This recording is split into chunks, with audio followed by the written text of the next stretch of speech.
On se retrouve aujourd'hui pour une nouvelle vidéo, la première du genre sur ma chaîne et qui sera aussi la dernière vidéo de l'année. Pendant 24 heures, vous avez pu voter pour vos actualités, lois, posts, stories préférées sur Instagram. Vous avez d'ailleurs été très nombreux à participer.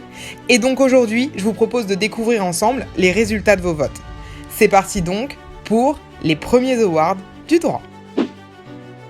Dans la catégorie dispute de l'année sont nommés Éric Dupond-Moretti et Patrick Balkany dans les couloirs du tribunal. Son mari qui a 71 ans, qui l'a découverte inanimée et qui la pensait morte. Bientôt, me vieillissez pas. 70, ça me suffit.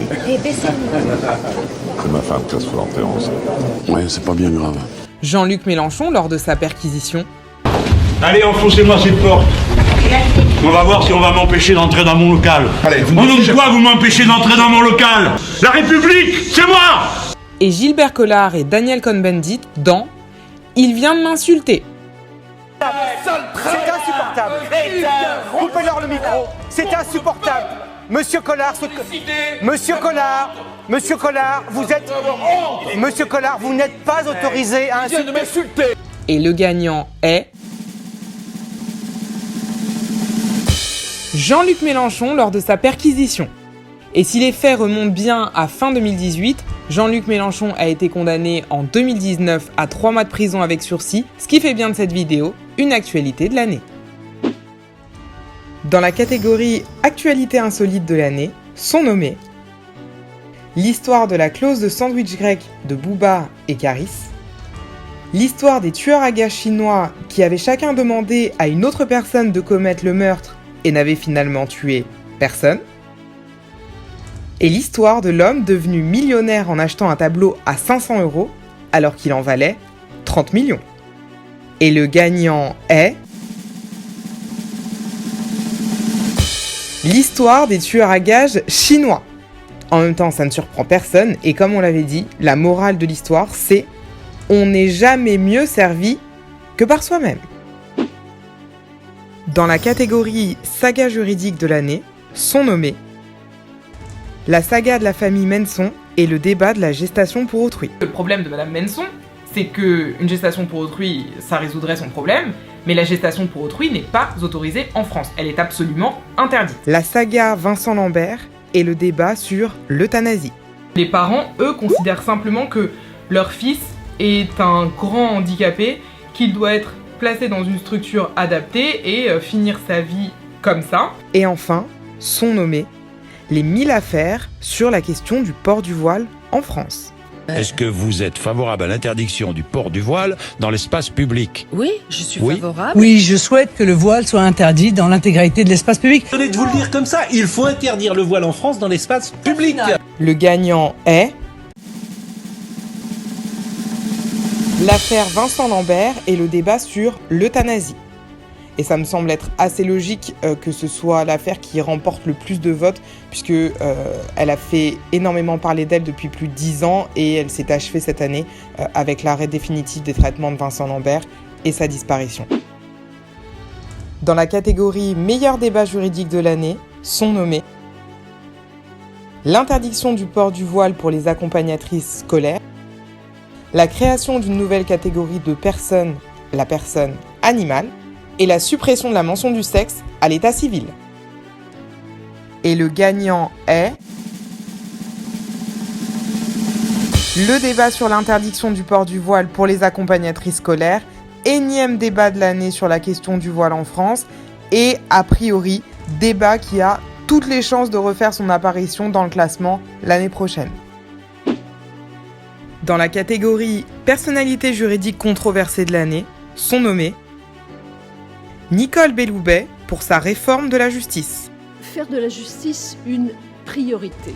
Le projet de loi de programmation et de réforme de la justice témoigne du respect de cet engagement par le gouvernement. Éric Dupond-Moretti pour sa pièce de théâtre.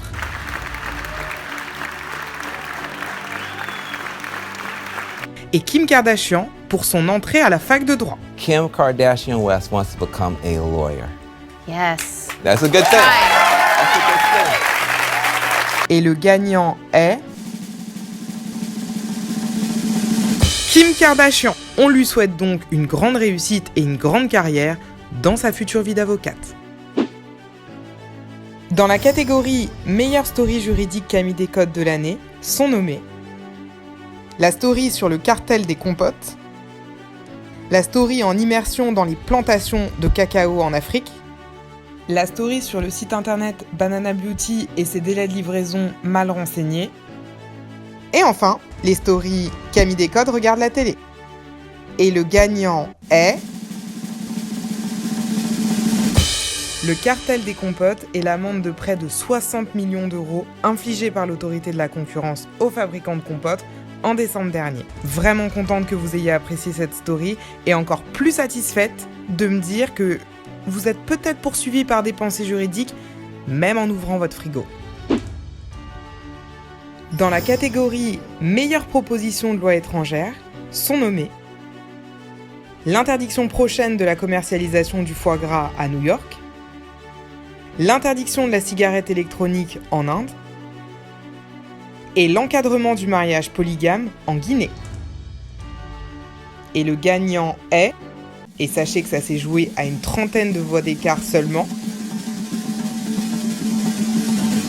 l'encadrement du mariage polygame en Guinée. Petite précision d'ailleurs, cela ne signifie pas que le mariage polygame y est interdit, mais simplement que le régime de mariage de principe est le mariage monogame, et c'est seulement si les époux décident ensemble d'opter pour un mariage polygame qu'il sera possible.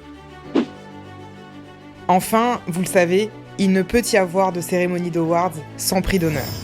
J'ai lu avec attention vos différentes suggestions et propositions, mais pour une fois, j'ai décidé de n'écouter que moi. Le prix d'honneur de ces premiers awards du droit est décerné à... à vous en fait. Vous, ma communauté grandissante, qui depuis plus de 2 ans me portait, me soutenait, me critiquait aussi, c'est vrai. Mais surtout, m'inspirait énormément. Merci à tous pour ces débats, ces témoignages, ces partages, ces likes, ces dislikes, ces commentaires, ces messages privés. Merci de rendre réel et faire vivre ce qui n'était encore qu'une toute petite idée dans ma tête il y a 3 ans. Bon, après je vais être honnête, au départ je voulais décerner mon prix d'honneur à François Molins, mais je l'ai pas fait parce que je me suis dit non, ma communauté le mérite davantage. J'espère que vous vous souviendrez du sacrifice que j'ai fait très longtemps. Allez, à l'année prochaine.